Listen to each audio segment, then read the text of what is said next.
Hey, if you're new to my channel, then consider liking and subscribing. It would really mean a lot to me, and honestly, it'd make my day.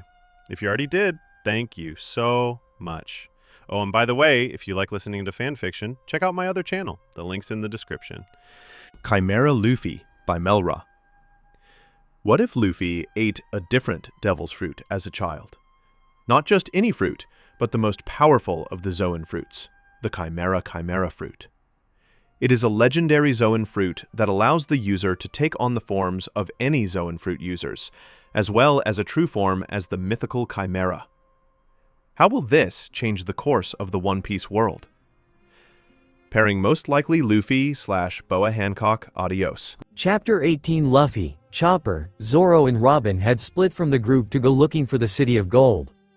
After some debate, namely the captain and first mate's complete lack of direction, they were soon on their way. As they walked, Luffy remembered the giant bell mentioned in Nolan's logbook, and decided that when he found it the animal boy would ring it in order to let the Alliance back down in the Blue Sea to hear it and let them know that the City of Gold does exist. They all agreed that it was actually a good plan, and they set off with a newfound determination. Along the way, Chopper seemed to have a confidence boost as nothing bad had happened to the group yet. This lasted only a few minutes, however, until he spotted a strange, stripped root that seemed to follow them. When asked what was wrong, Chopper denied seeing anything as he didn't know if he was simply imagining the root or not and didn't want to seem foolish. Just then, however, the wind shifted and both Chopper and Luffy were able to smell something that had Chopper's face go white as a ghost while Luffy's grin seemed to threaten to break his face in two. "Hey guys!" Luffy started, looking like a little kid about to reveal a huge secret to his friends. The other two turned to Luffy, but before they could ask what it was, Chopper screamed out, "Run for your lives!" At that, the root burst through the foliage, showing that it was no root but the tail of an enormous snake, big enough to easily swallow the going merry whole and have some room to spare. The Straw Hats took Chopper's advice and began to flee, though Luffy was treating it more of a game of tag than anything else, and he went to his monkey form and began swinging from the vines out of the snake's reach, laughing all the way. Zoro, eventually growing tired of running from an opponent, turned and tried to cut the snake, but it was no use as his swords bounced off the iron-hard scales. The snake tried to bite the swordsman in half, but he dodged in time, causing the snake's jaws to clamp around a tree. It was then they saw the venom leaking out of the snake's fangs was potent enough to melt the wood like acid.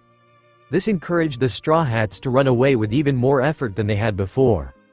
Luffy, eventually getting tired of being ignored by the snake as it seemed like he was the only one who wanted to play with the serpent, started throwing some coconuts he found in one of the trees at the snake's head.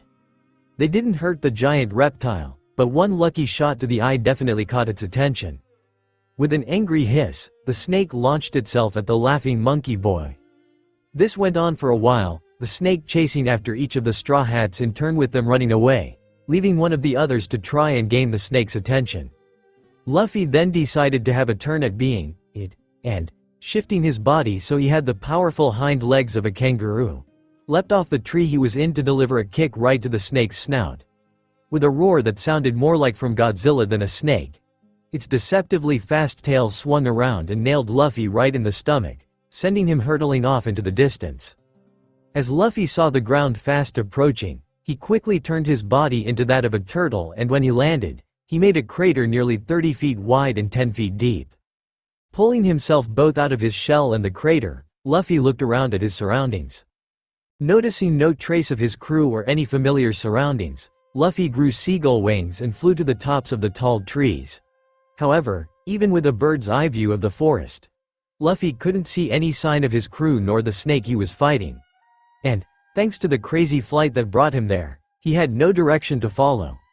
Even taking on a bloodhound form didn't help, as he was too far away from the crew to pick up any sense. Sitting down on the branch of a nearby tree, Luffy hummed, "Well, I'm pretty sure if they can't find me, Zoro and the others would head to the City of Gold to meet up there, so that's where I'll go. Robin said we were supposed to go south to get to the skull's right eye, so alls I need to do is figure out which way south is." Luffy sat there for a few minutes trying to figure out which way was south. Normally he'd just head right in order to find the skull's right eye, but a part of him shivered as he remembered Nami beating the stuffing out of him for similar mistakes in the past. So, for once he decided to use his head. Taking on his South Bird form, Luffy's head immediately pointed in a certain direction. Aha, so it's that way huh? South Bird, Luffy said with a chuckle before letting off the South Bird's unusual sounding call. With a flap of his wings, Luffy started to fly in the direction his body instinctively knew as south. While flying below the canopy, he started to sing.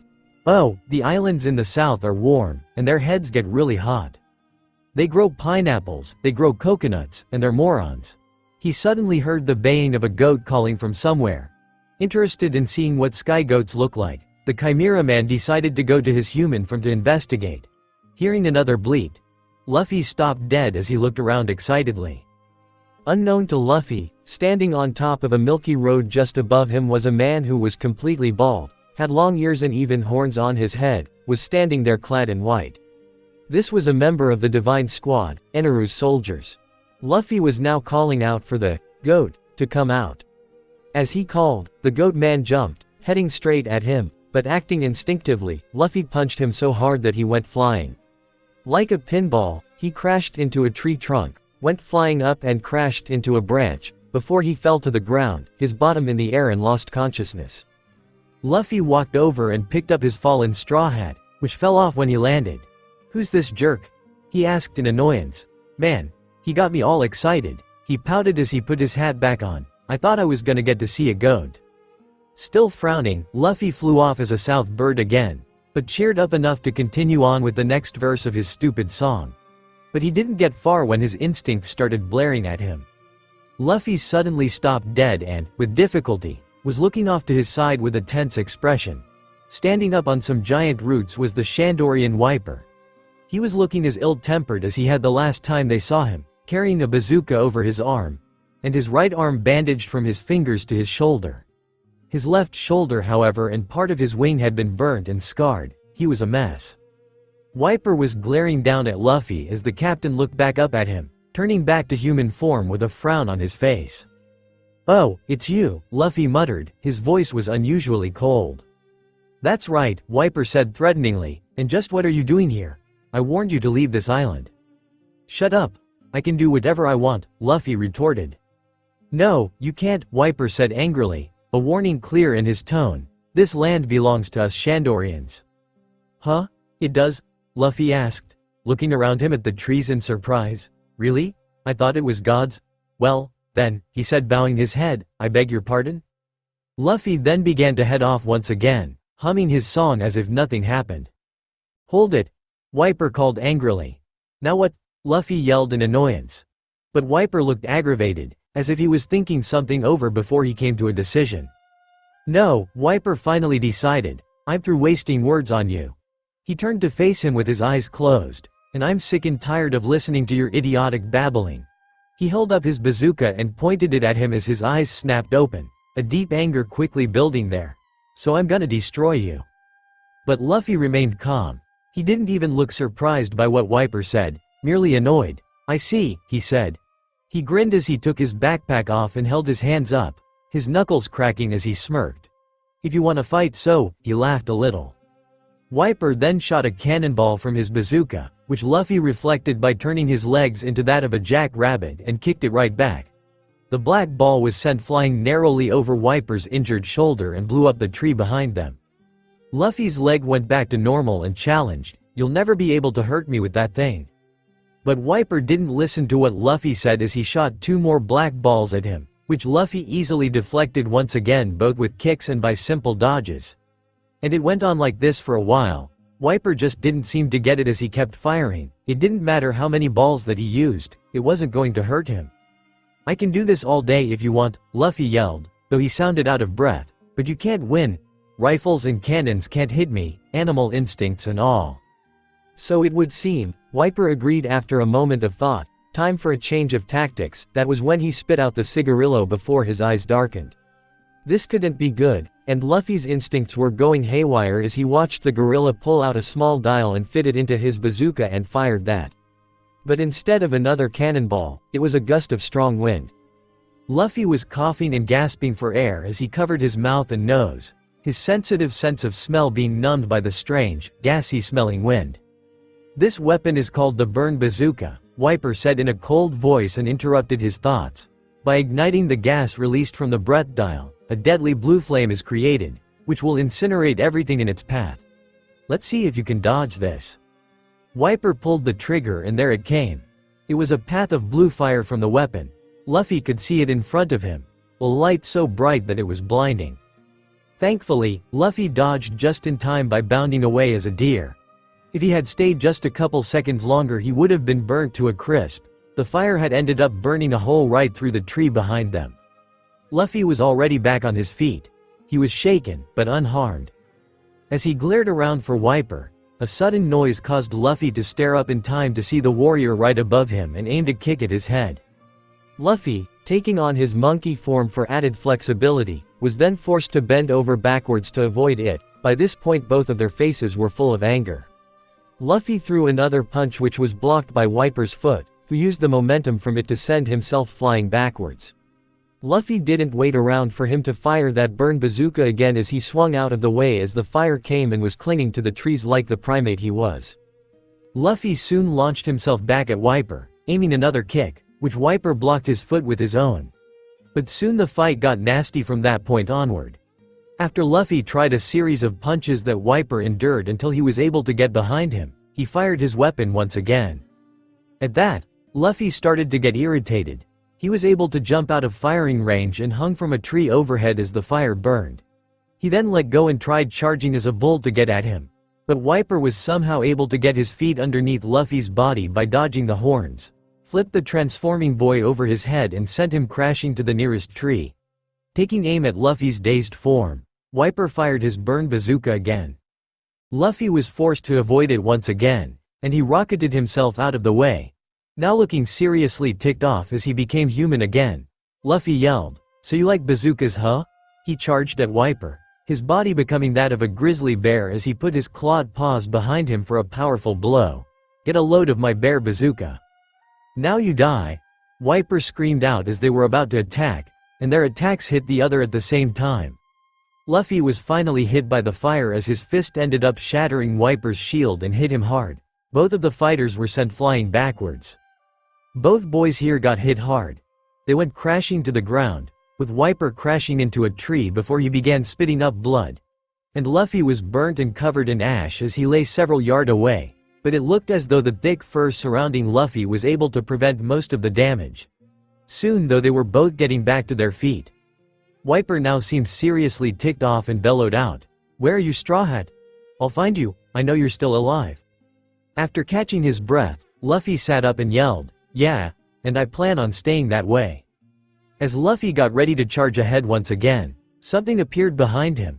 A familiar pair of glowing, golden snake eyes. The last thing that he saw was darkness.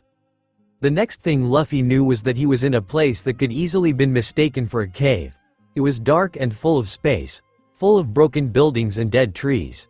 Bits of golden treasures scattered every several yards. Luffy had just pulled his head out of the ground and was looking around him. "Everything stopped," he said, sounding a little dazed. "Where am I?" He wrinkled his nose, "And why does this place smell like Zoro after a workout?" Luffy pushed himself up and stared around at the mystery cave, as he called it before he walked on, muttering about how he hoped that the others didn't go to the City of Gold without him. Luffy found himself a golden necklace among the broken stones and examined it gleefully before he threw it away, muttering about wanting lunch. Soon the Straw Hat's captain started growing impatient of all this walking and just wanted to get out of the mystery cave. He had finally reached a dead end, the back of the cave. Now Luffy was truly frustrated, saying that he had enough of this mystery cave and wanted out. He then came up with the idea of breaking right through. Backing up to the opposing side of the cave, Luffy transformed into a rhino and, lowering his head, charged. Luffy cried out his attack and slammed his horn to the wall. At first, nothing seemed to happen before everything began to shake around him as if during an earthquake. Everything trembled violently, but then a flood of water came out at the other end of the cave, and Luffy screamed in horror. The water flooded the tunnel and dragged Luffy away from where he stood. Eventually the shaking stopped and the water calmed. Luffy dragging himself out of shallow water, coughing and gasping for air. "Okay. Luffy muttered to himself as he caught his breath. That was scary. What's with this lame cave anyhow? First there was an earthquake, then a flood of ocean clouds. I could have drowned, Luffy said, and he sounded real angry here as he began to scream and throw punch after punch to try and find a way out of this place, going from a whole range of animals with each punch from a gorilla all the way to a raccoon. The cave started acting up again, and Luffy was getting tossed around like he was in a tornado. It eventually got to a point that he didn't know which way was up or down, which way was the front of the cave or the back.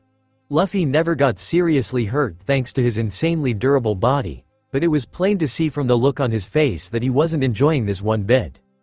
This went on for a while before things eventually slowed. Once that happened, Luffy began walking towards some voices. He recognized one of them right away as Nami's own voice. There was also the sounds of the old man's and a young child. Luffy walked on for only a few seconds before he found them. Nami, Gonfall, Pierre, and a little girl with a fur dress and cap were there staring at him. After a quick talk, Luffy was astonished to hear that this mystery cave was actually the stomach of that giant snake, and he started to freak out. The little girl, named Isa, and Gonfall seemed stunned when Nami told him that he was actually the captain of their crew, especially after she gave Luffy a pounding after finding out that he was the reason the snake was going crazy and that he suggested that they could get out BLE. Nami's scary, Isa whispered, moving a little bit away from her after seeing the shape that Luffy was in. I know what you mean, child, she's meaner than the snake, Gonfall agreed in hushed tones. The earthquake started up and they were falling back down the tunnel with their vision quickly fading until they were all lying in a pile of debris. Pushing a large boulder off him, Luffy muttered, okay. This mystery cave is getting really annoying. I told you this isn't a cave, it's the snake's stomach, Nami's voice said. Luffy looked around for her and freaked out when he saw a skeleton that was in clothes similar to Nami's, and he thought that she was dead until she appeared behind him and knocked him on the head. Nami was dusting herself off and they heard Isa's shouts. They looked to see that Isa was beating her little fists against Gonfall's armored chest from where he caught her as they fell. Let me go, please, she cried fearfully, you're gonna squeeze me to death. The weird old guy hadn't done her any harm. In fact, he was smiling down at her like how a grandfather would to his granddaughter as he said sincerely, I'm glad to see you're unharmed. Isa was no longer struggling to get back to her feet. She finally cried out for him to let go before she jumped back and away from him. But to their shock, she grabbed Gonfall's fallen lance and pointed it at his neck. Nami demanded to know what she was doing, telling Isa to stop it.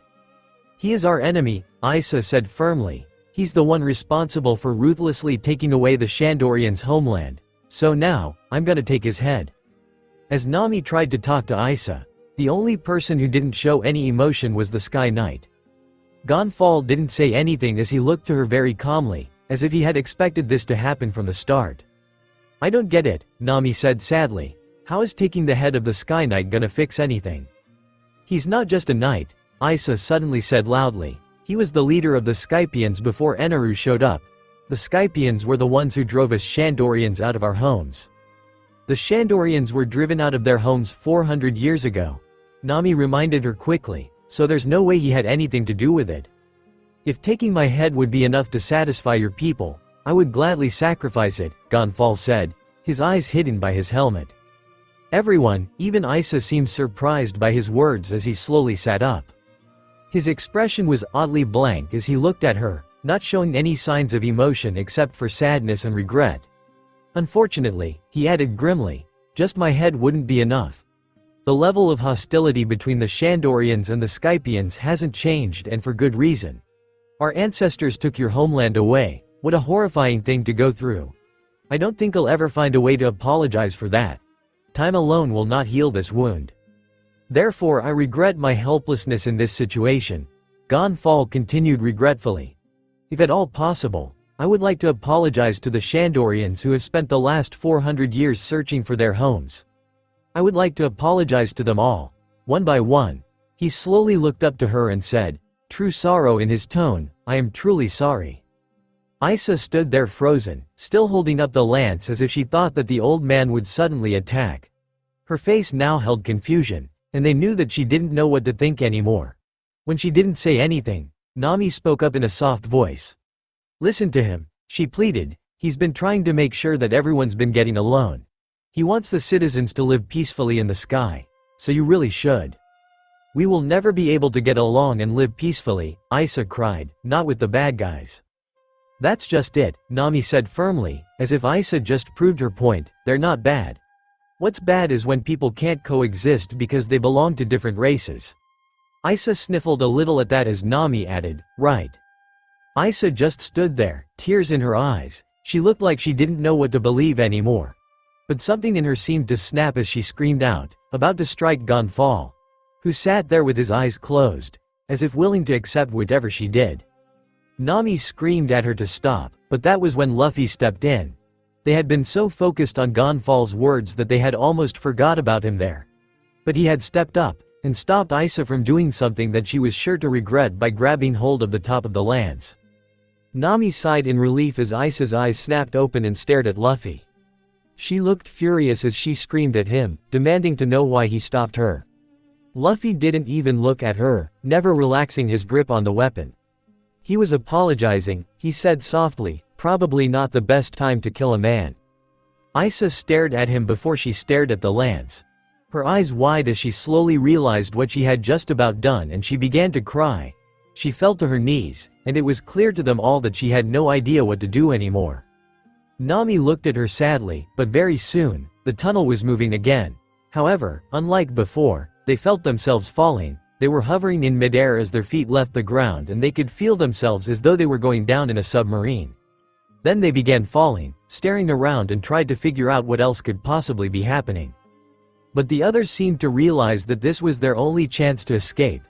Gonfall was back on Pierre as he called that now was their chance to get out of here. Right, yeah.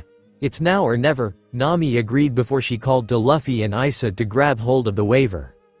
However, Luffy clung onto the jet dial with Isa under his arm, so when Nami revved up the waver, the force of the air being blown was easily strong enough to blow them right off. As they fell back with the two, before they lost sight of the old man and Nami, they heard Gonfall screaming out, "Man overboard! We can't leave them, Pierre, go back. You have to save those two." They were soon falling once again, rolling head over heels, bouncing around. After several more turbulent minutes everything calmed around them and the tunnel returned to its dark and quiet self.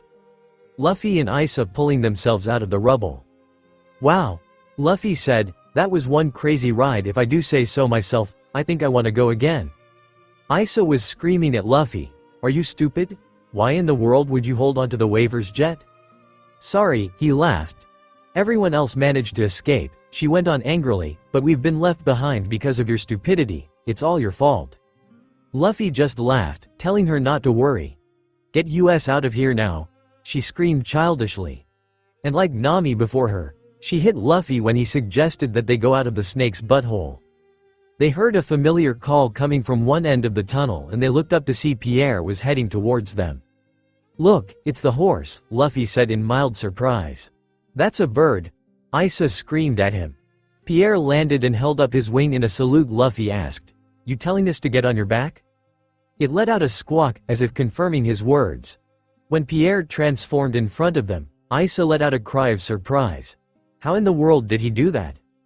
Luffy just chuckled as he also transformed into a Pegasus, though his form was pure black and had his signature clothes on as well. As soon as she saw it, Isa screamed even louder. "You're a freak too," she shrieked, her eyes popping out of her head.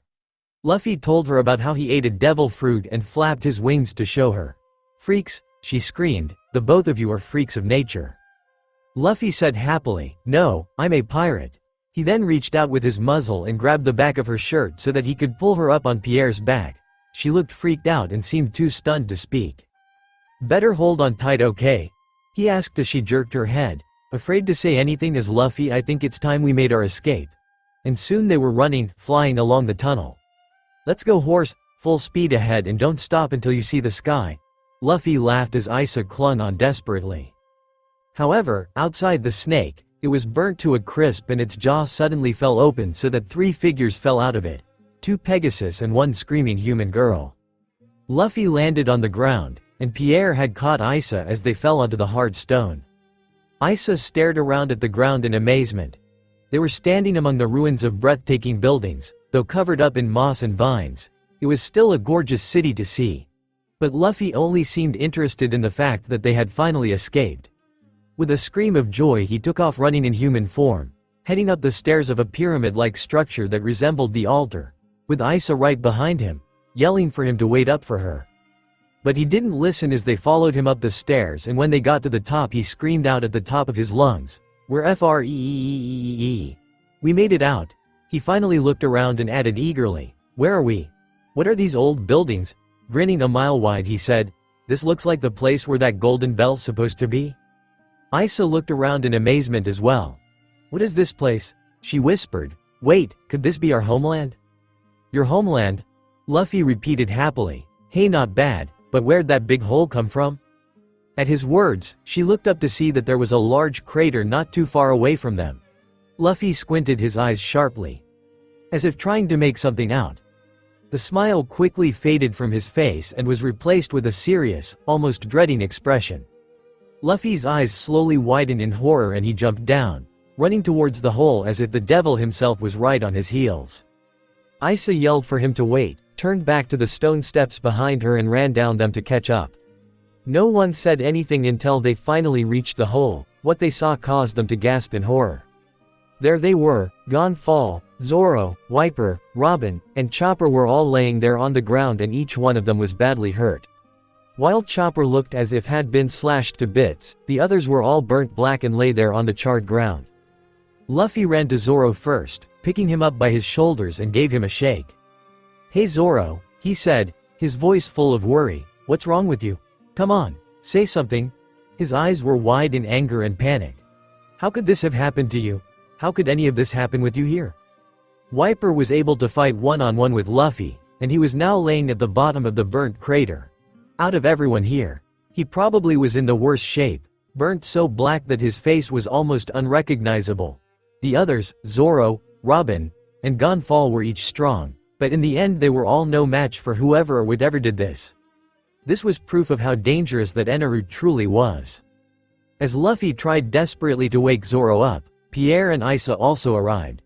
Pierre squawked in horror as he ran to Gonfall, also trying to get some kind of response out of him. Luffy was staring around at the others, asking where Nami was when Isa's cry called them. She had jumped down to the bottom of the hole, screaming Wiper's name and begging that he'd wake up. As she cried, Luffy gently set Zoro back down and went over to the edge of the hole to see her sobbing over Wiper's broken form, his own blood seeping into the ground. Luffy spoke up. "Bazooka guy was really strong, but even he fell in this fight. Who could possibly have done all this?" Isa turned, tears in her eyes as she screamed. It was Eneru. She tried to climb out of the hole again, but she ended up sliding back to the bottom until Luffy grew out his chimera tail and used it to pull her out. "He's the only one who could do something like this," she whispered in a croak. "Eneru, huh?" Luffy asked as he set her in front of him and knelt down to her eye level. "That god guy?" She nodded. "My mantra didn't work at all," she said, "the whole time we were in the snake. So I have no idea what happened here. But I do know it was Eneru who did this." As they talked, they heard a slight groan and they looked up to see that Robin was moving very slightly. Luffy jumped up and ran over to her. He flung himself down to her side as she managed to croak out in a weak whisper, "Our navigator." She went with him. Luffy's eyes widened as he gently turned her over and held her head in his arms. "Just hang in there," he said in a soft tone, "it'll be okay." "You're saying that Nami was taken away from here by that god guy? Where?" "I don't know," she croaked back. She seemed barely able to get her words out, but desperate to do so. So looking as if every word was painful to say, she managed to say, "Listen carefully, if we don't do something soon, Skypia will disappear." "What?" Luffy asked. "It'll disappear?" Isa gave a sharp intake of breath. "My homeland will be completely gone." Robin struggled for breath, trying to warn them of what Eneru was planning. She looked to Isa with glazed eyes. "Everything will fall," she said in hardly more than a whisper as Isa looked as if she had been slapped in the face. "He said this nation in the sky was unnatural. He said he'd send it crashing to the ground." "Eneru is definitely going after the Golden Bell," Luffy stated firmly, and Isa blinked, as if she forgot that he was here. "He won't destroy this place until he's found it." Yes, Robin answered him, and you have to stop him. But you must hurry because there isn't much time left. You can't let Eneru find that bell. Isa stood tall, seemingly coming to a choice. Don't worry, she said firmly, I know where they are. There are only two voices left on his island, it has to be Nami and Eneru. Luffy looked at her, his face deadly serious, and that was when they all knew that Luffy set his sights on Eneru. He was going to take this guy out for what he had done here even if it killed him. Isa, he said as he gently lay Robin's head back down on the ground. I need you to take me to them right now. She sniffled a little before she nodded her head. Luffy nodded back before he looked down at Robin. Don't worry, he reassured her as she seemed to be drifting back off to sleep. I'll take care of this god guy. He's going to pay for all this. Once I beat him, I'll come back here for you guys. He then stood up tall as he added, just stay alive for me until then. And he waited around long enough for Isa to climb onto Pierre's back when he turned back into his horse form. Luffy then took off running in his own horse form, all three of them having fierce, determined looks on their faces. They knew the risks that they were facing, but they were willing to do just about anything to put a stop to this madman before took everything away from them. Thankfully, they didn't have to go too far away from them as they ran through the abandoned city. Isa continued to call out directions, and after only a short time, Luffy asked if she was sure they were heading the right way. Yes, we're almost there, she yelled, surety in her tone, I'm sure this is the right way.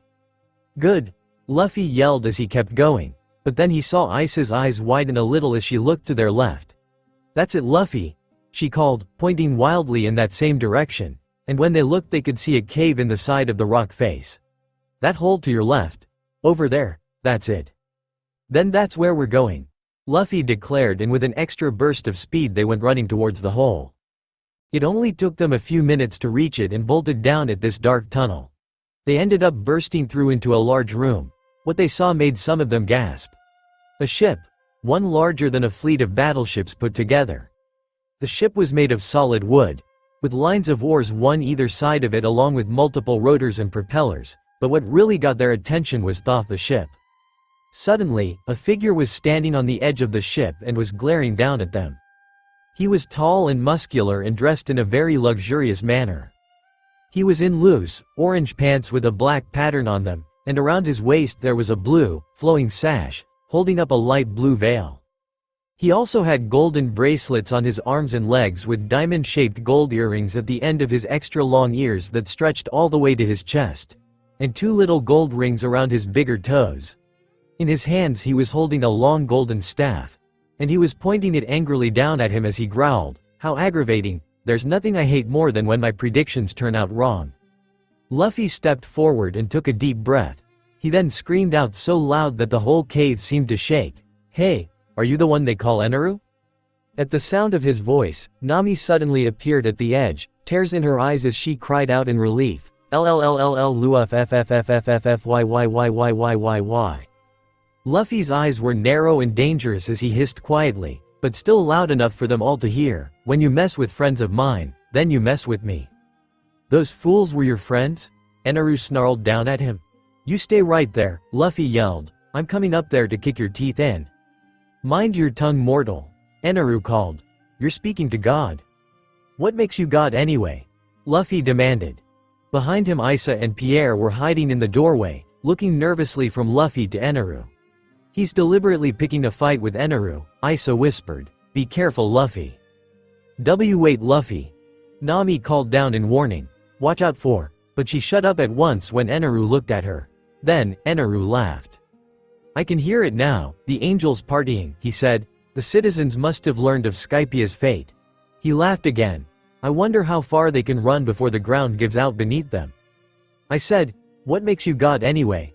Luffy screamed up and Eneru lost his smirk. Eneru's smile had been replaced with a sour look as Luffy started running up one of the oars, using his cricket legs to launch himself to the upper part of the arc. Eneru looked slightly surprised by seeing his legs change and he muttered, "I see, you're no ordinary human. Still, you're a mere Zoan type. You can't beat me."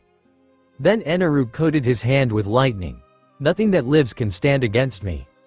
Luffy hurtled himself at him as Eneru answered, "That's why, I am God." And he hit Luffy directly with an electrical attack. The blast shook the whole arc, the walls of the cave rattled brutally, and the spectators freaked out, thinking for sure that Luffy was going to be burnt to a crisp. But when the attack ended and the smoke created from it faded, Luffy was nowhere to be found. Not even a pile of ash was where he was. Eneru looked surprised for only a moment. "I'm surprised. All that bravado and he gets blown away so not even dust remains. How disappointing," he said silkily as he started to turn away. Suddenly though, Eneru was rocketed back till he slammed into the wall of the ark with enough force to shake the entire ship. Blinking both the stars and blood out of his eyes, the self-proclaimed god looked up to see what in the earth just hit him. There, standing before him and beside a stunned Nami, was a creature he'd never seen before. It looked somewhat like a wolf, but its fur was an electric blue and it had two bull horns on its head with what looked to be arcs of electricity running along its body. However, the creature wore a strikingly familiar straw hat strapped around its neck. "El Luffy?" Nami asked hesitantly. Turning, the transformed Luffy gave Nami a grin only those of the canine family can give. "Hey Nami, check it out. I haven't really given my other mythical forms a workout before, but it looks like the Raiju form paid off." "Our Raiju? What in the world is that?" Eneru coughed as he pulled himself up. Luffy looked all too happy to explain. "Well, when I was a kid I read about a bunch of different animals both real and mythical, and even though I didn't get most of what the books were saying, one said a Raiju is a wolf that can control lightning, so I figured it'd be great to use against a lightning creep like you." "Wait," Nami asked abruptly, "you read? Q massive face vault? Never mind. How do you know he uses lightning, Luffy? I wasn't able to warn you in time." Luffy's grin turned bigger till he represented more of a Cheshire cat than lightning wolf. "Back when he tried to roast Conus, I was able to get a good feel for his power. Crazy thing about most animals, they know when lightning is about to strike." "What nonsense," the lightning man scoffed. "As if a mere mortal who's more beast than man could ever stand up to the power of a god. I'll prove it was just a fluke." With that, Eneru sent an attack of 60 million volts, in the shape of a dragon at Luffy this time. This time there was no doubt that it hit Luffy, however, when it cleared, he was still standing tall. Now looking baffled, Eneru vanished so suddenly that it looked as though he disappeared. But it was as if he teleported right to Luffy, his hand right on Luffy's furred head as he used an attack of 100 million volts this time, but Luffy wasn't even budging, his body now almost glowing with the electricity flying around him. Luffy glared at Eneru. "I've had enough of you," he snarled, "get off." And here, Luffy practically threw Eneru off him as Nami, along with Isa and Pierre still on the ground, were gapping at him. Eneru was sent back, forcing to do several back flips before he was able to land and get his balance straight. Luffy was still standing where he was, looking ready to fight, but everyone nearly burst out laughing at the look on Eneru's face. There was no trace of smugness or arrogance there. His expression was priceless. His eyes were budging out of his head, his jaw was wide open, as sweat and even snot was falling from his nose as he gapped at Luffy. With a battle cry, Luffy charged as Eneru shook his head to snap himself out of it, but then the rampaging Raiju, try saying that 10 times fast, rammed his horned head so hard in his stomach that blood and spit burst from Eneru's mouth and his eyes were rolling back. "Incredible," Nami whispered, as her own eyes widened, realizing what it meant. Her voice now filled with renewed hope, she said firmly, "Go Luffy, stop him." Eneru slowly got up, staring at Luffy before he jumped back, standing on the railing. "You," he gasped, "you're no mere mortal, what are you?" "Me?" Luffy asked coldly. "I'm Luffy. A pirate, and a Chimera man." "What?" Eneru asked, looking confused. "Chimera?" With a crackle of lightning surrounding his own body, Luffy ran forward with his fangs bared. "That lightning of yours?" he yelled, raising his fist up, "won't work on me." Eneru closed his eyes and muttered a single word under his breath, "Mantra." So when Luffy's lightning-covered jaw went to hamstring him, all Eneru did was sidestep it and Luffy was sent flying by his own attack. Luffy glared back as he gathered lightning in between his horns and shot it at the man. But that was when Eneru disappeared once again, before appearing a little farther back near where Nami was standing and shot at him claws bared. But he disappeared again and Nami was forced to duck to avoid getting hit. Nami didn't seem to care about that, staring in horror as she gasped out, "I don't believe it, he really can predict Luffy's moves." Eneru began a beat down against Luffy at that moment. However, while Luffy couldn't quite predict the man's moves, he had the instincts and speed to easily dodge the man's strikes. "Don't push your luck," Eneru sneered at him as Luffy choked. "Lightning can cause far more than electric shocks. But I don't have to tell you that, Chimera Man. You'll find out the hard way." Luffy then grabbed a hold of the golden rod with his jaw and he smirked at Eneru. "You'll have to do better than that," he yelled as he snapped the top half his sharp teeth. Eneru had a moment to look stunned before he disappeared again as Luffy swiped at him with a claw that became hand-shaped. Luffy shifting into a towering hybrid form. "I see," Luffy muttered to himself in annoyance. "He's got that weird ability that lets him predict my moves. Crap. Lightning won't work," Eneru muttered thoughtfully to himself as he studied the broken half of his spear. "Blows won't work. Just what is this mortal?" He thought it over for a moment. "Now hold on. Even though he can block the lightning and fend off blood blows, he's still made of flesh and blood." Then Eneru seemed to have a burst of inspiration, and he seemed to turn the rest of his staff into molten pellets of gold, held up by his lightning powers. "Think of it as lightning in solid form," he cried as he fired the pellets like bullets from a railgun out at him. But this time Luffy was forced to avoid it. He dodged the near-invisible attack, getting only slight scratched along the way as he used his incredible leg strength and managed to jump up to the upper part of the golden face, glaring down at Eneru, who laughed, now sounding cocky again. "As I thought. You can't dodge what you can't see." "Yeah," Luffy admitted as Nami screamed at him not to tell him that. Just then, Luffy jumped down, ready to use his paw-like fists to pummel Eneru, but then Eneru disappeared before he could finish speaking the attack. Stuck in midair, Luffy was staring around wildly, trying to figure out where he went, but then Isa's voice called, "Luffy, behind you." They all turned at her words and what they saw shocked them all. In the golden face, they could see the god moving through it, as if he was swimming up through the gold, like some kind of ghost. He can move right through the gold," Nami screamed as he jumped out, more golden bullets in hand as he went for Luffy. For a horrible moment it looked that Luffy had been shot as gold and blood dripped to the ground, but it was revealed that Luffy, using the lightning-fast reflexes this form granted him, was able to catch the bullets purely on instinct. Steam was building up from his hands as he fought back screams. Eneru laughed. "You may be immune to lightning, but not to electrical heat it seems." But he got overconfident once again. For Luffy saw his opening, he brought his clawed foot up and used a sharp kick to send Eneru smashing down to the deck. Since they were in midair, the jerk wasn't able to move and went crashing right through the thick wood. Eneru burst back through the wood again, screaming out insults, his eyes full of anger. He was done playing around. Now Luffy tried to use his claws coated in lightning to overcome Eneru's mantra. However, Eneru had been able to find his arms before they hit and catch his hands, using his momentum to swing him down so that he crashed into the deck as well. Eneru pulled himself out of the wreckage. "No matter how big you are, you're no match for the power of a god," he snarled as he walked calmly over to where he threw Luffy, with Nami calling to him worriedly from her hiding place. "Sightseeing on Sky Island," Eneru said as he reshaped his baton in the form of a trident and began to twirl his weapon around like a baton. "You Blue Sea people sure picked a bad time to visit. I am this land's god. I can do anything my will desires," Eneru proclaimed as he looked up to a hole in the ceiling. "I've long dreamed of creating an ideal world. This dream will become a reality and I won't let anyone stand in my way," Eneru finished. "Least of all some whelp from the Blue Sea world." He then turned to climb the steps, where there sat a golden throne just underneath the face. Now where were we? He asked himself, as if he had just been interrupted in the middle of a thought. "Ah yes, how could I forget? We were going to watch this land die." Eneru laughed that annoying laugh that made anyone angry. Standing in front of the throne, his hands went to two large, golden orbs that were on either of him and used his powers to surge electricity through them.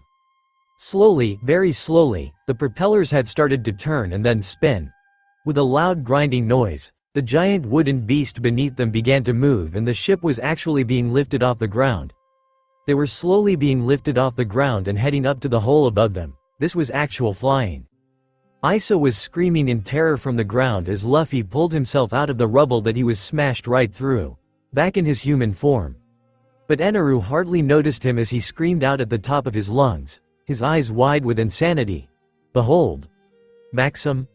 The ark that shall take me to endless Vearth, to the sacred land without end that I desire, Eneru screamed at the top of his lungs. Rise Maxim, rise! And as if the ship heard his words, they began to rise up and began to hover in the air. Nami seemed close to freaking out as she looked around her wildly. No, no, no, no, this is bad. Luffy, hurry up and stop Eneru. She screamed before she realized what she was saying as giant bits of rock fell around them. They had just hit the ceiling and the whole ship was now trying to force itself through. But wait a minute, Nami cried out, this ark is powered by Eneru, so if he's defeated it'll crash with us on it. But if he's not, then Sky Island's gonna be destroyed. And if we stay here and do nothing, then we'll be taken to some land far away with Eneru. She ranted on before she looked to Luffy. Oh, I don't like our options. No matter what we choose, we still lose. The ark was stuck in the earth, struggling to get free as Nami demanded to know what they were going to do, telling him how scared she was. Luffy stood up, holding onto his hat tightly for a moment before he causally tossed it over to her, and it landed perfectly on her head. Tilting it back so that she could see him, his expression was still composed. Don't be, he said in that calm voice that he only got when things were deadly serious, calm down. Nami took the hat off and cried out, calm down, but how? You sail with the crew of the future king of the pirates. Luffy answered her as he finally turned so that they could see his face. There wasn't a trace of fear there as he said with no hesitation in his voice, so wipe that frown off, right? Nami still looked afraid, but his words seemed to calm her down slightly as Luffy slowly walked up so that he was standing right in front of Eneru, clearly ready for another round. Eneru repeated, King of the Pirates. Now looking curiously, he walked away from the throne, standing right in front of Luffy as well as he asked, and what domain does he lord over? The King of the Seas. Luffy declared proudly, the greatest king of all. Sunlight suddenly washed onto the dark wood as they neared closer to the bright blue sky. Eneru smirked as he said, so you say, but we'll soon learn if that's true, won't we? As the two sized each other up, the top of the ship managed to make it through the earth, and the rest was soon following through. Eneru laughed once more, and they were all growing sick of hearing it. But as he laughed, Eneru used the arc maxim to start a process that he called Deathpia, to form massive thunderclouds. Just then, out of a chimney on the top of the ark's head, black clouds began to billow out, and in a matter of seconds, the darkness began to cover the sky around them. Are those, Nami whispered, but even though it came out as a question, she already knew what they were. She of all people would recognize what they were. At her words, Eneru smirked. That's right, he said, thunderclouds. Using my energy. Deathpia forces extremely turbulent currents together that produces those lovely thunderclouds billowing out right now. But then Eneru was bragging once again as he headed back to the throne. Telling them that inside the dark clouds, energy will continue to build until it's reached its peak. Once it was ready to pop, they'll start to release thunderbolts so powerful that they g. Nami stared at him with wide eyes as Eneru decided to show them a demonstration. Holding up just a finger, he began to charge a bolt of energy to shoot at the clouds above them.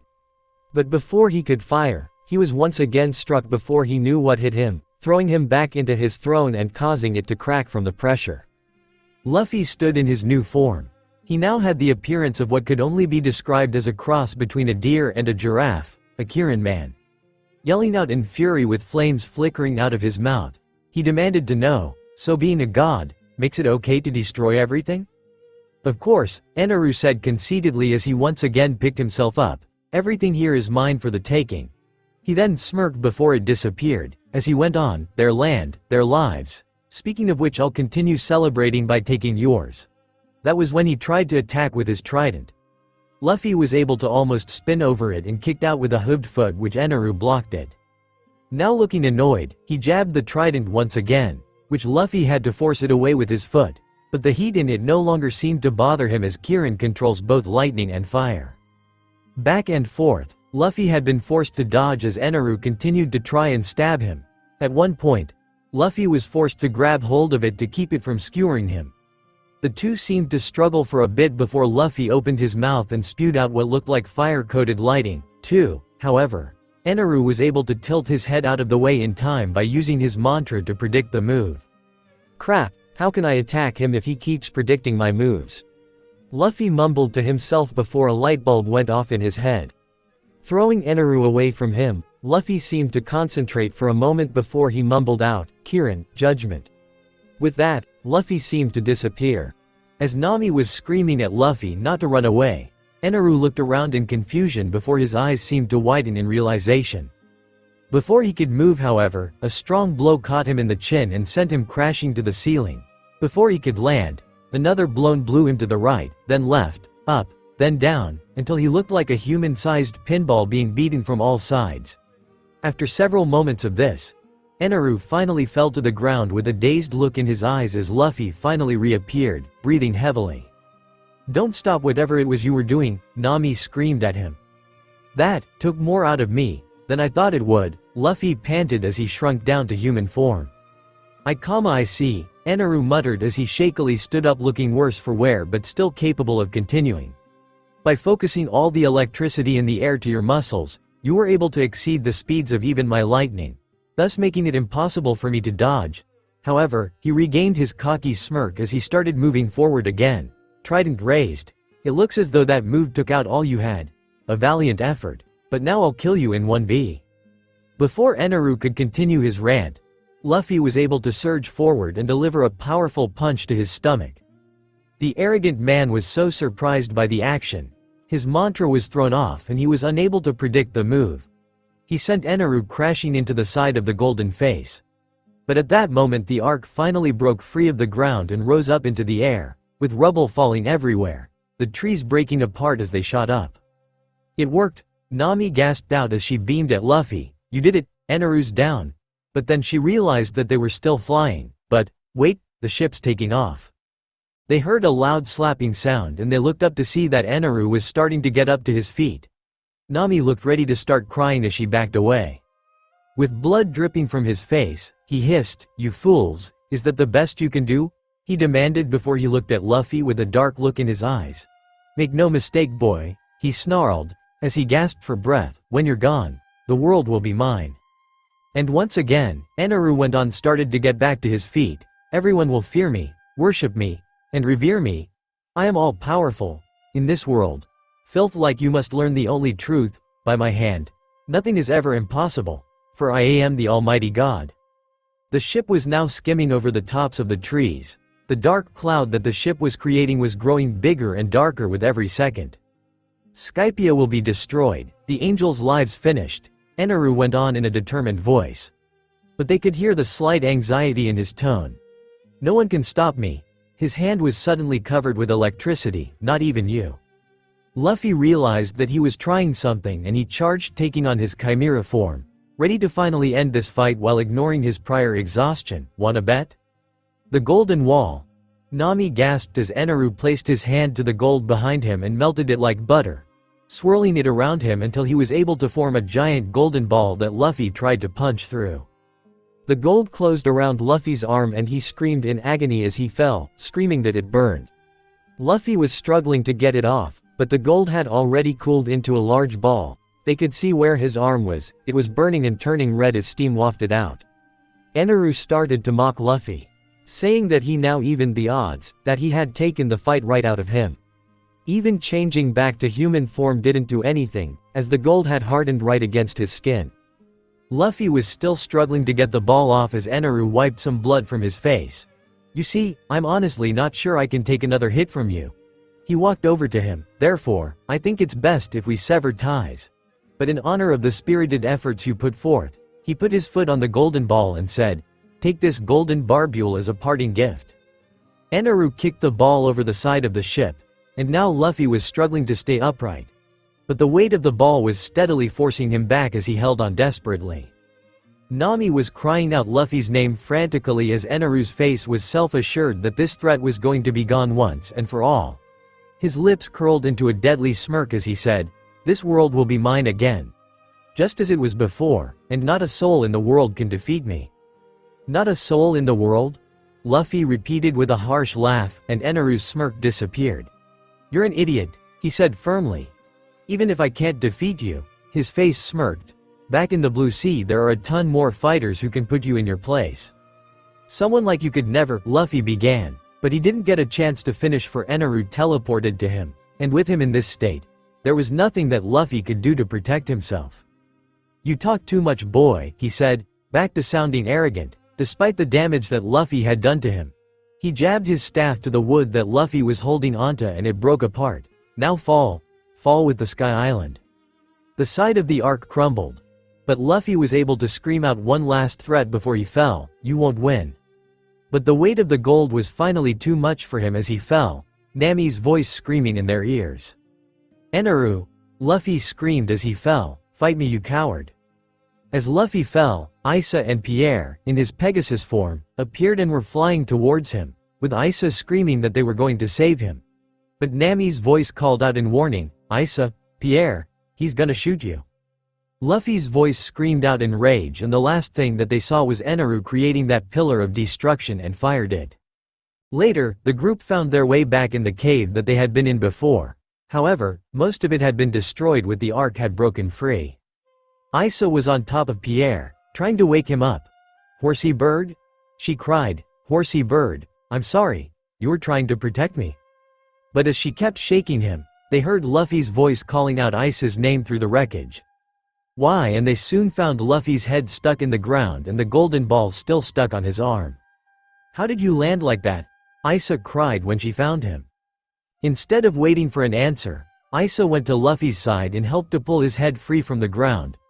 Once his head popped out, he tried to get back up, but was struggling underneath the weight of the ball as he raised it up over his head. He had been able to break stone and crush trees with his bare hands, so seeing him struggling for breath as he tried to pull it off showed just how heavy it was. Alright, he said, before he realized that he was truly stuck. Crap, I can't get this golden ball off. Hey, watch your mouth. Isa snapped at him as he looked up, not seeing a trace of the ship. Gritting his teeth in frustration, Luffy made up his mind. Let's just get back to that beanstalk where Robin was. He gasped to her, I won't let Eneru get away with this. Isa nodded as she went back to Pierre and Luffy looked up to the sky once again. Nice try, jerk, he snarled, but it takes a lot more than that to stop me. Your ark's toast, and I know just where to find you. Luffy, Isa, and Pierre were running behind them, with Luffy being forced to drag the gold ball behind him as Isa was dragging Pierre by his beak. Due to the awkward state of his limb, Luffy couldn't simply fly up as he'd be too weighed down to take off. The ball was so heavy that Luffy was often sent smashing straight into buildings with Isa screaming at him to stop destroying her homeland, pointing to where Giant Jack was. Luffy wound up pulling himself back out of a broken building, only for the ball to drag him back and smash into another wall. Luffy heaved himself out of the wall and back down the path. With only minimal damage done to the city, they were finally able to make it back to the base of Giant Jack, staring around when they got back to the giant hole where the others were. But, to their surprise, when they arrived, they discovered that Robin and the boys were gone. Aw man, Robin and the others are gone, Luffy said, glancing around worriedly, and Zoro and Chopper.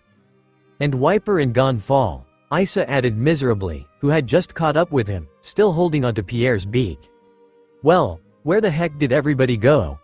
Luffy asked anxiously and Isa lowered her head slightly so that they couldn't see her eyes that were shadowed over by her hat. She muttered that they must have already climbed up the beanstalk already. Luffy looked up at it and nodded, agreeing that Robin must have helped them and that they should go as well.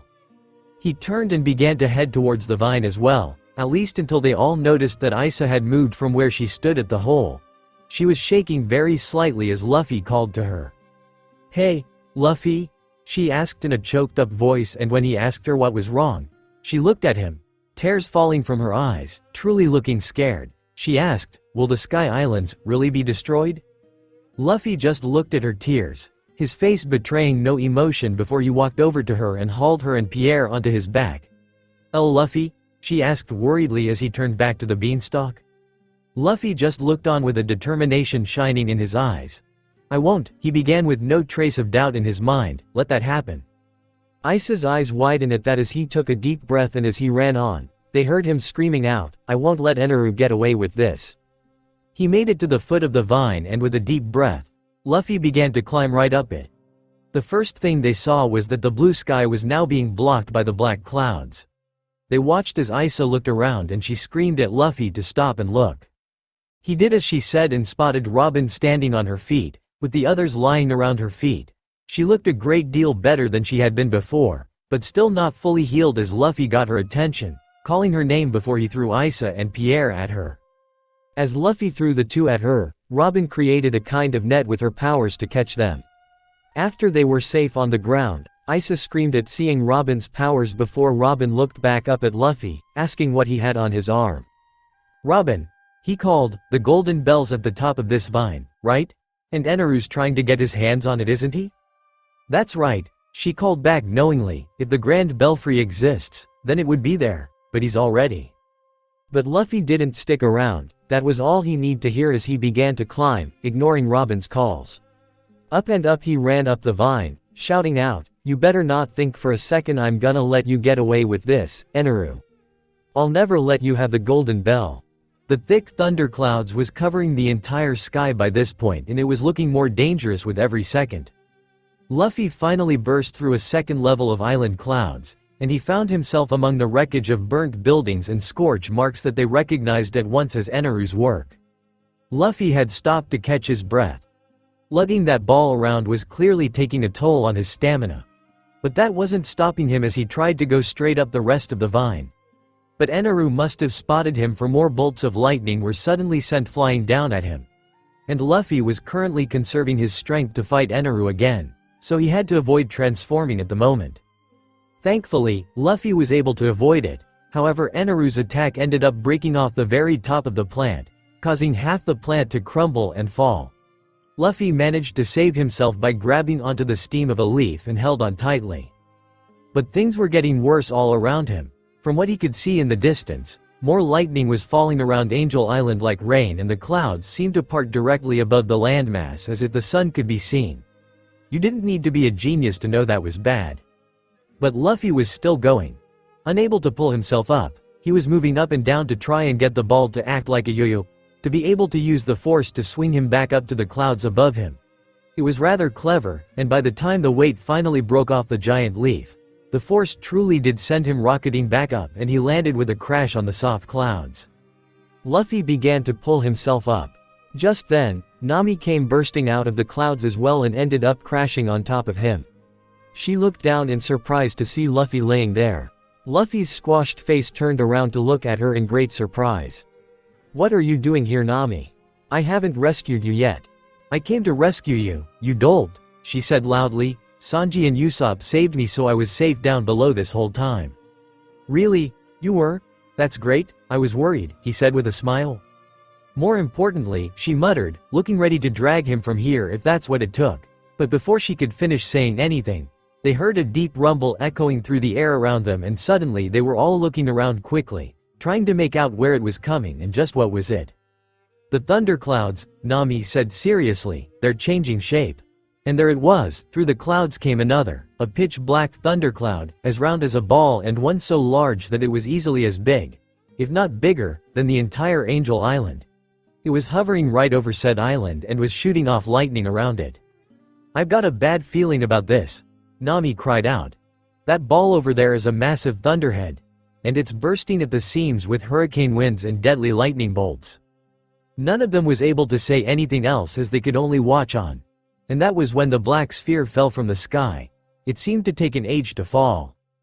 But what happened next happened so quickly that it was as if they were dreaming. The black cloud landed on the top of the island and the explosion was so great that everything was bathed in a blinding light. Though it was miles away, the wind, the shockwave that had been created almost blew them back. The sound was deafening and the entire sky was filled with black smoke. They watched in horror as the smoke began to clear and the lightning continued to fall. But when it did, they were left with a devastating sight. Where Angel Island once stood, was now nothing but a large, black hole. The entire island had been completely obliterated. Finally having enough of this, Nami was screaming at Luffy to hurry and get on the waiver so that they could get back to the Merry and escape. But Luffy had his back turned to them all as she continued to plead. Without looking at her, he merely said two words, "I can't." Nami was demanding to know why he couldn't leave when there was nothing stopping them. I don't have to save you anymore, he said, but I still have some unfinished business. Unfinished business? What's left to do here? She screamed at him. Are you trying to get back at Eneru? That golden bell is somewhere up there in the sky. He yelled back as he glared above them once again. Nami stared at him. You're after the bell, she asked before she got angry, and then she began to yell at him, Luffy. Your life is more important than gold. Nami went on loudly. Look at that. Even if the lightning doesn't hurt you, he can still destroy you 1,000 other ways. If it's gold you want, you've got a load of it on your arm. So give up the bell, Luffy, for your own sake. I won't die, he said firmly, and she was now looking frustrated, looking ready to argue, but he shouted over her, You saw it right? Nami looked startled as she asked what he was talking about. He finally turned to look at her and asked, The City of Gold. You know for a fact that it exists, right? She looked at him as he went on loudly. Then it wasn't a lie. Old Timer's ancestor. He wasn't a liar. I have to let Old Timer and the others down below know that the City of Gold is up in the sky. Nami stared at him as he explained, If I ring that bell, then they should be able to hear it. Otherwise, Old Timer and his monkey pals will keep searching the ocean floor until the day they die.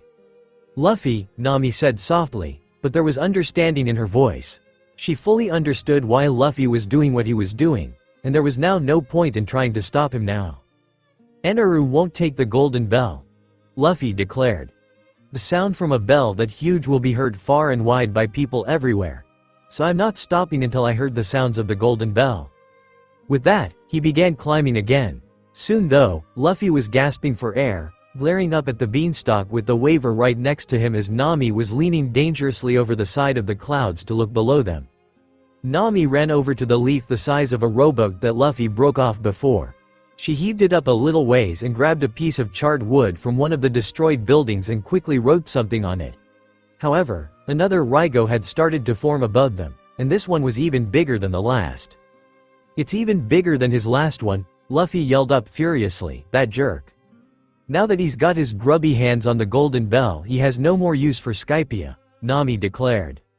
She said angrily, that creep's pretty easy to figure out. She then looked to Luffy and yelled at him, as if it was his fault that he wasn't taking care of Eneru already. Well, don't just stand there, Luffy. We can't let him get away with this. Luffy looked to her in surprise and asked her what happened to her plan on escaping. She looked away as she said, Yeah, well, I can't leave now with what's at stake. Besides, you wanna ring that golden bell, right? I gotta. For Old Timer. Luffy decided. Nami knelt at the waver, quickly checking it before she told him that he can't drive the waver with his arm like that. But she could drive it and she'd get them up there. But as she stood back up, she gave him a deadly serious look before she said, Listen, you gotta promise me you'll get us out of this mess in one piece, okay? Yeah, you got it, and thanks, Luffy said firmly as they both looked up at the beanstalk. Neither one said anything as they stood there, simply waiting. The stalk would quiver and sometimes shake. Once they could feel it sliding off and they thought for sure that it was falling, but then it stopped. Finally, the stalk was falling once more and they knew that it wasn't going to stop falling this time. Nami revved the waver up. This is it, she cried. Get on, Luffy. He got on behind her, gripping her by the waist as he directed, Gun it, go. Nami smirked at the order. I should mention, I've never revved this waver's jet dial up to maximum power before. I was a little scared to see how fast it would go. I guess we're about to find out if it'll be too strong for me to control, huh? Go for it, Nami, Luffy said, a trace of a grin on his own face as she revved it up. And like a shot they were off. Nami screamed at him to hang on tight as they hit the beanstalk and soon they were watching them right up the side of the plant as it began to fall. Eneru noticed them and began to shoot more shots of energy at him. But Luffy taunted him, that shot was pathetic. Nami figured out what Eneru was trying to do as the lightning continued to fall. That creep, he's trying to destroy the base of the beanstalk. Luffy screamed at her to do something, but there was nothing they could do at this point. It was taking all they had to just keep going. They were too high up and going too fast. If the foundation was destroyed, the stalk would crash before they could reach the ship. But even as the shots that were aimed at them, Luffy was able to deflect the stray with his own body. They were in real trouble. But they kept going up with the stalk never slowing down as it began to topple. You know, Nami cried as they tried to avoid the bolts. I think he's trying to make sure you don't get near him again." Luffy declared that it was too bad and that he was going to take him out. The lightning around them were continuing to destroy the base of the stalk, when the waver finally reached the top and were launched right off into the air. "Here I come, Eneru," Luffy shouted out as they flew. "Give back the golden bell," Luffy yelled as they went soaring up, "right now." "That's enough," Eneru shouted over noise from his precious Raigo was making. "It's ready." He raised his arms to his sphere of death. "Now disappear along with this land." Luffy growled angrily. But as the black sphere started to slowly fall as well, Luffy said something to Nami. "Thanks for your help." She turned to stare at him as he cried out, jumping off the waver, and throwing her right off balance so that she was sent falling onto a cloud. "It won't be for nothing." Nami screamed to him to wait as she landed on the cushioned fall. "No, don't do it please," Nami screamed out as her eyes widened in horror. "The air currents and lightning discharges in there could kill even you." Eneru continued to laugh and mock Luffy. "What can you do against this kind of power, man of beasts?" he demanded as he roared with even more laughter. With a battle cry, Luffy flew straight towards the Raigo and went right through it. Suddenly a familiar voice screaming from inside the sphere. "Chimera, Carnival, Golden Baton." And that's when the sphere started going off. Hundreds of bolts were flashing and exploding in all directions. It was as if the power inside that ball was blasting and that power was being released. They could see that the lightning was becoming volatile and unstable. Luffy's voice was coming through, calling above the noise of the thunder and chaos. "You with your thunder and lightning." His voice echoed throughout the sphere. "We made it all the way to Sky Island and you had to come along and ruin the weather, you electrical freak." The Raigo sphere was cracking apart. Like how an egg would before the chick popped out, and with every second the cracks grew larger and larger. "CYYYYY." Luffy was screaming out, and like that, the Raigo seemed to crack directly down the middle before it exploded within itself and blew out to reveal the bright sunshine. Luffy, in his chimera form, hovered where the Raigo once was with his wings flapping to keep him afloat, the sky suddenly returning to a clear and beautiful day, never guessing that there was ever anything there. Luffy then shot down towards the false god, heaving his right arm back and it twisted around tightly. Eneru's face was contorted with rage. "You destroyed my Raigo, you insolent blue sea ape," Eneru yelled in outrage. But Luffy was far from done. "You're next," he yelled, traces of a smirk back on his face. "I'll ring you along with the bell." "Impudent fool," Eneru shouted, and lightning burst out of his body, growing bigger and bigger until a giant of a creature was there. One that looked like how you would expect a thunder god to look. One made out of lightning and forging not one, but two golden tridents which he crossed over in front of him as they burned with electricity. "Ring the bell," Eneru yelled at him as he held up his massive arm. "Is that what you said? You must be one of those fools who believes in the old legend. When the bell rings, it will mean the end of the war between Skypia and Shandora. I am God." Luffy seemed to finally have enough of him as well. But Eneru sent a blast of lightning so strong that it lit up the sky and shook everything around them. The attack hit Luffy head on, and Eneru was now ranting on, almost as if trying to convince himself more than Luffy. "I don't care how strong you are, you're still just a Zoan type. A filthy animal. You could never match the might of my logia power no matter how hard you might try. No matter what you might do. That won't work on me," Luffy declared as he burst through Eneru's lightning and was running along Eneru's supercharged arm, the lightning crackling off his fur which now shinned his Raiju form's blue color. 3. "And quit calling yourself God," Luffy suddenly went on, his face full of anger. "What kind of god destroys everything and saves nothing? Fake." And with those words, Luffy made it to Eneru's head and actually kicked him so hard that blood burst from his mouth. One of Eneru's tridents had come swinging up to try and spear Luffy. But as the weapon came up, Luffy was forced to grab hold of the blade to stop it from killing him from the back. However, it was clear that he was still in a lot of trouble here, for the arm that still had the golden ball was now stretching even farther away from him, thus forcing him backwards and leaning heavily on the trident.